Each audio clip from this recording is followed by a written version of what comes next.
And we are live. Hello and welcome to the Business Octopus live stream. How you going, Amanda? Welcome back. As always. I'm really well. How are you, Avon? Well, it's the end of the week, so I always find that at the end of the day on Friday, I'm ready to, just end it all for the week anyway. And I don't know, like there's a lot to think about and contemplate. It's a good time to reflect upon the week, month, whatever. And hopefully, clock off, sit down with a beer and or tea or whatever floats your boat, and just come up with like what worked, what didn't work, bit of like after action review. Now today, I guess talking about hiring your first resource. Now that's a question you get a lot, isn't it? It is. Yes, I was actually asked it on a call this morning. So when do I do it? Like what triggers am I looking for to know that I should make it happen? How do I prepare for it? Do I hire a contractor? Do I hire a full-time employee? So many questions related to this one question. So we thought it might be a fantastic idea to dive into it for the viewers at home. So what sort of person is typically asking these questions of you? So business owner, they're used to running the show on their own. And, I've been asked this question by someone who's been in business for a year versus 10 years. But they get to that point where they hit that critical mass. It's like, I'm starting to feel a bit burnout. I'm struggling to keep up. I'm saying, like, the worst one I hear is I'm having to say no to new business coming in, and that breaks my heart. So they've hit that, I guess, critical mass where they're able to handle everything on their own, and they're working, sometimes 80-hour weeks, and we've got to do something about that. Well, I think, like if we're talking about when to hire, like obviously by the time someone's ready to hire, they're already flat out. They're already doing their 40 hours, 50 hours, 100 hours a week. And now they've decided I need some help to get this over the line. At that point, they've probably gone, all right, well, we're making enough money to justify it. That's probably the first thought is like, can I afford someone? Right. Of course, everybody wants someone, but can they afford them? And then the next is the workload. I think it's very easy to feel like you have the workload. It's definitely easy to feel snowed under, like you're doing everything yourself as a business owner. But at what point should you make the decision from a financial stability perspective? Like, what if you're busy today and then not busy tomorrow? Or what if you can't close clients fast enough to then keep that person on and you have to let them go? So particularly if you first hire, it's a risk. It's like putting all your eggs in one basket or going to, like, it's all or nothing. Whereas I think when you're bigger, you've got like, 20 or 30 staff or 10 or something, like the impact is 1/10 instead of 100% of an impact. That's it. Yeah. Because as we scale, so does our revenue. So yes. So I think, there's a few levers that we can talk through to solve that. But I think in the first instance, the question is when to hire. So like the decision point. So maybe if we talk through that first, and when to hire is the first decision point, then some levers to how to make it more accessible in the short run, and then look at maybe some alternatives or some things that you need to prepare beforehand. So I'm going to share my screen here. And hopefully I can present the right screen if I have it queued up properly, which is, never work with children, animals, or technology. Should have had this prepared beforehand. Okay. We have good old trusty Microsoft Paint. How's that? Everyone's favorite. So obviously, we need to make a decision. So let's draw a graph. So this is going to be a very poor graph, but that's all right. We just need it to tell a story. So if we think of like your revenue, okay, so when you first start out, you get a bit, then you go down a bit, then you get a bit more, and then you lose some clients, and you get a bit more. And so that business sort of goes like this, and hopefully it trends upward over time. That there's just a natural cycle to things. Sometimes you have good months and bad months, and peak season and low season, and you need to be aware of that in your hiring. But even if like work was pretty consistent, you still have this sort of peaks and troughs and ups and downs, because not every client starts and finishes at the same time. So if we take that as an example, and let's just assume that we're only hiring a full-time person in this scenario, is Okay. that for the first little while, you're doing it all yourself. And then when you go, holy moly, I am flat out busy. And then you hire someone. And at that point that you've hired them, we now progress in time. And now we're at a cash flow low point. And all of a sudden, the amount that you gained in this peak, you've lost in that trough. So now you're feeling pretty poor, because that was probably all of your profit margin is now gone into paying somebody that now doesn't, like this could be weeks, this could be months, or it could be days. Hopefully, you know that you're going to have peaks and troughs. And so you fire them, and then you lose all of that money that you saved up to hire that person. But if you just kept it going, and maybe like you didn't hire at this first point, maybe you hire at this point over here. And so even though you go into a peak or into a trough, yeah, you're under extra stress during this period up here. But now, even in the low point, you can still pay for that person, which maybe means that you can ramp it up for the next employee, and then keep it going for a while, and then ramp it up for the next employee. But at all times, the peaks are higher and the troughs are higher than the floor cost of what that employee is. Absolutely. I think it's important to mention, like, so when we're at that point, we need that resource. So we got to train that resource.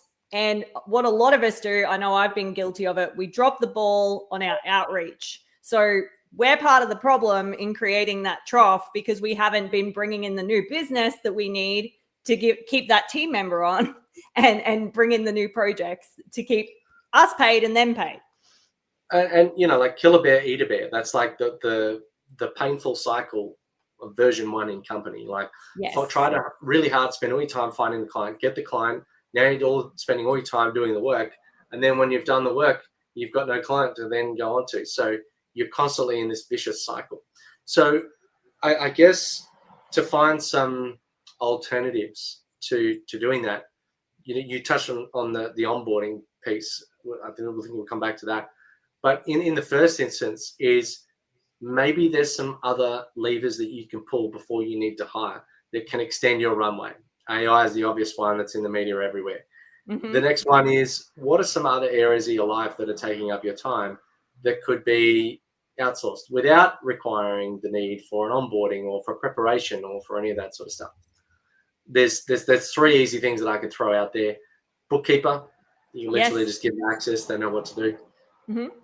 Someone to mow your lawns or do some housework, or a cleaner, and those things you could onboard them in less than an hour. They don't need constant checking necessarily. Like, they turn up, they mow the lawn. You don't have to tell them how to mow the lawn. They know their job. You don't have to tell them to clean up all the clippings. Obviously, if you hire a crappy mower or like you don't get a good one, sure, there might be some nuance to that. But literally, hey, come and do this job for me. They turn up at the agreed time. They do the work. You hand them the money. You walk away. There is no management time required in that. And you save 100%. Yourself 2 hours or an hour or 2 or a heartache, because they're going to do it faster. They've got all the equipment. You don't then have to maintain. You don't have to go buy the fuel. You don't have to buy the new whippersnipper cord. Yeah. And so that could save you 10, 20 hours a month.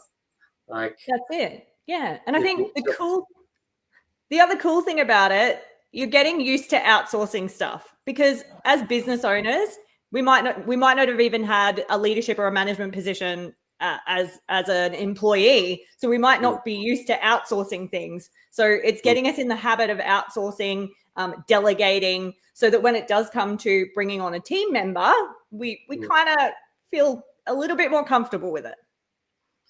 And, you might just need, in the first instance, like a gap filler, someone who, like, if let's just say we shift into business tasks now, everything you outsource needs more care. Like, it's your reputation on the line.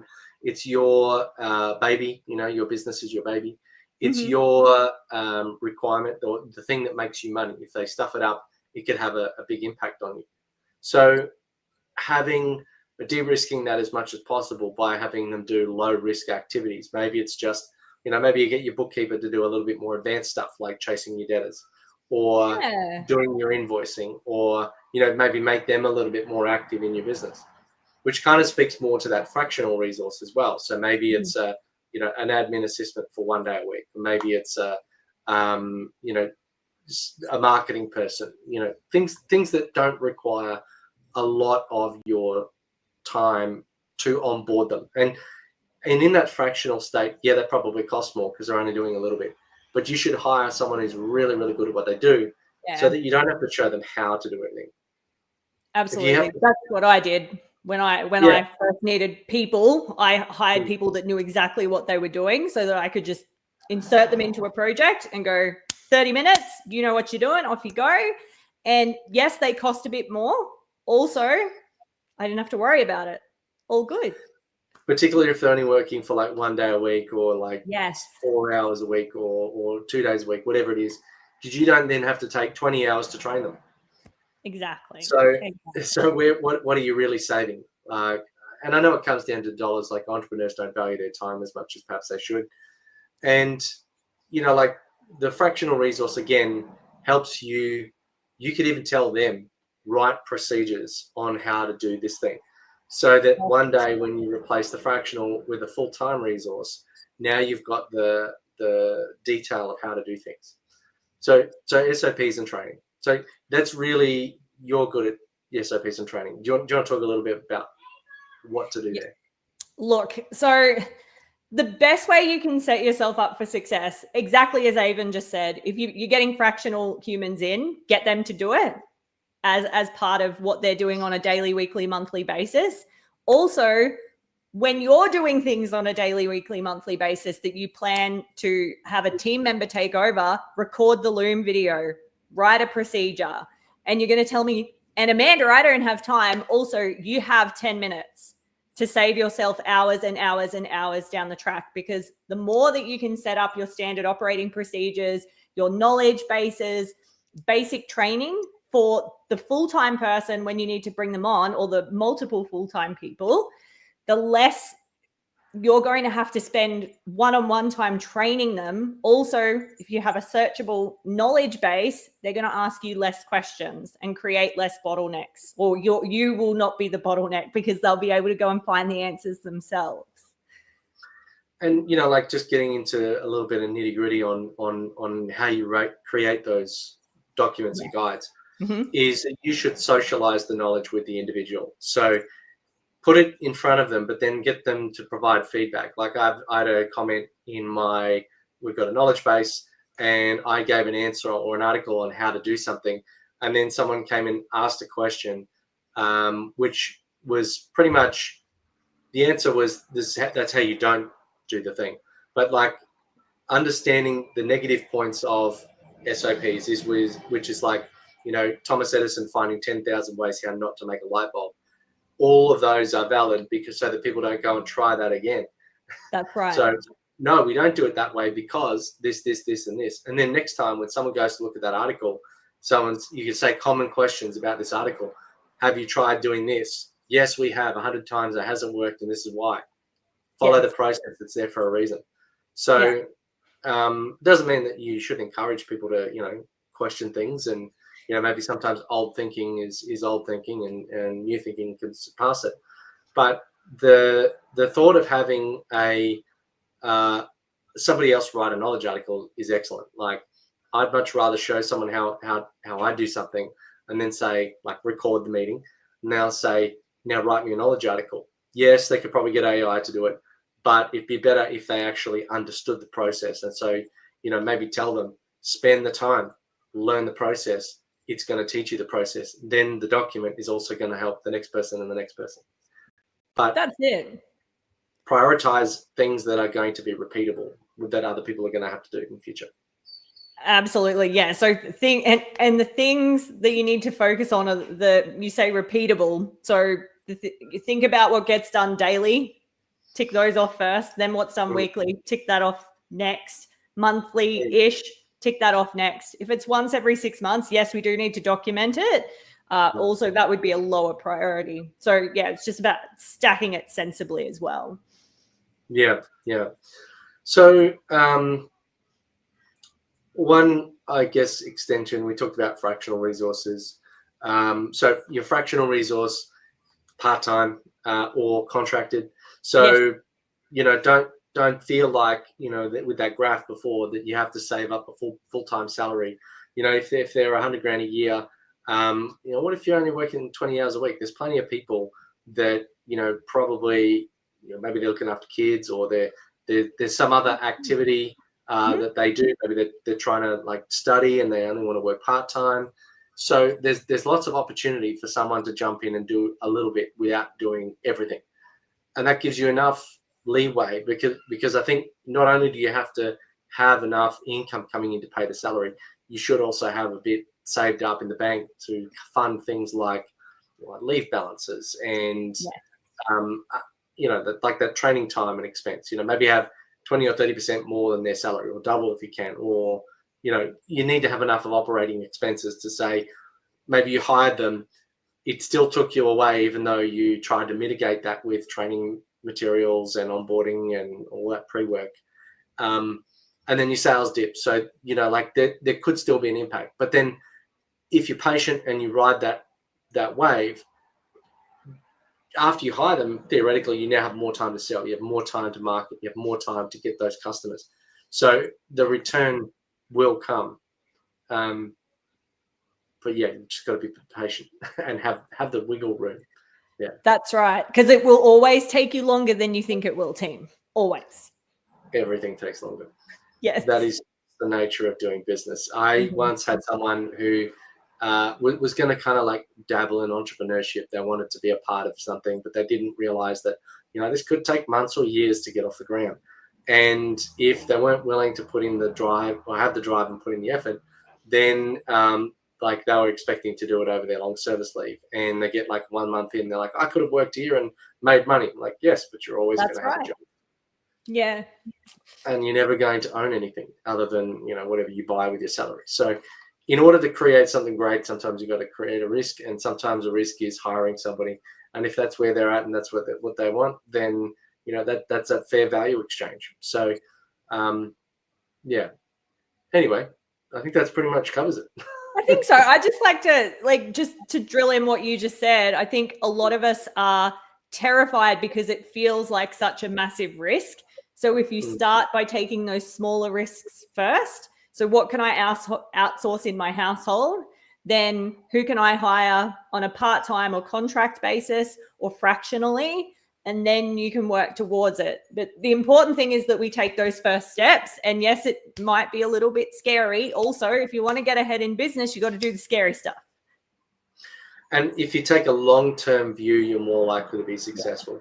A contractor 100%. Can be turned on and off. An employee, you're messing with someone's life. They didn't sign up to be an entrepreneur. They signed up to be an employee. You need to create an environment where, they're not worried if they're going to survive the next week. And maybe it takes a special person to want to work with you as a new business. Maybe they're after a bit of excitement and venture. Maybe they want to grow with you. They don't want to, the boring corporate job where they're a cog in a wheel. They want, like, you're getting someone who's probably more driven, more creative, more generally skilled. They can do a lot of other things and wear a few hats. Sometimes people want that. They want the challenge. They like the ability to show their skills, demonstrate their abilities. So having the right person really matters. Having all of that preparation and risk mitigation. But yeah, sometimes one point we were talking about earlier was that if you're busy and you're flat out and you're working 100 hours a week and you've got to spend another 20% on top of that to go and hire someone, that's a pretty stressful time. So, and it does take you away from doing your normal everyday.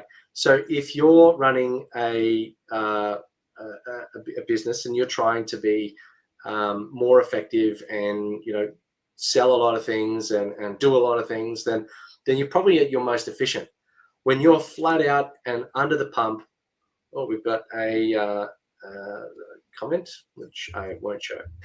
Never mind. So anyway, you've got a if life is cushy, you're not effective. If you're looking around, like you hire someone, you go, oh, I'm not busy anymore. Yeah, you should probably be proactive. But like if you don't have work to do, and then you're just eating money away and not actually being profitable. Like business should be stressful. That's when you're most efficient. If you're comfortable, you're not making enough effort. You're not putting in enough effort to actually get the returns.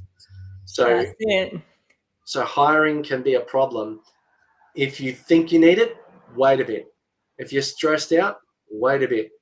Be stressed out for a bit longer. You will probably get to a point where it's okay. You'll get past that first dip, and then you'll get into the next point where you go, now we know this is solid. Anyway, I feel like I'm ranted a bit there, but I think we're good. I think we got the message over.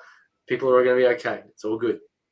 That's right. That's right. And remember, team, if you're still not sure, the last question you need to ask yourself is, can you afford not to do it? For your sanity, for the future of your business, can you afford not to? That's it.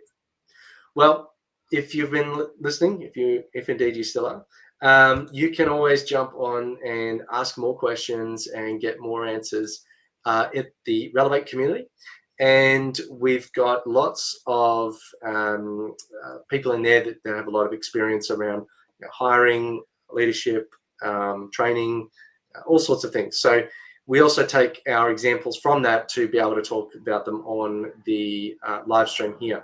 So if you want us to talk about something, let us know in the comments, join the community, let us know what you think there. Otherwise, thank you for watching, and you stay classy.